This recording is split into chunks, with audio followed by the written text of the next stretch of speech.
Kaya nagkaroon ng intense negative emotion dahil hindi inalam ng tao ang kanyang nativity, na kung saan siya ang mamimili kung ano ang kanyang i-experience na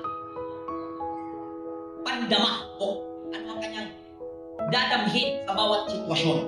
Siya ang namimili. Bawat sitwasyon na naganap sa ating buhay, mayroong palaging dalawang pagpipilian sa iyong gagawing respond o action kaugnay sa sitwasyon na naganap.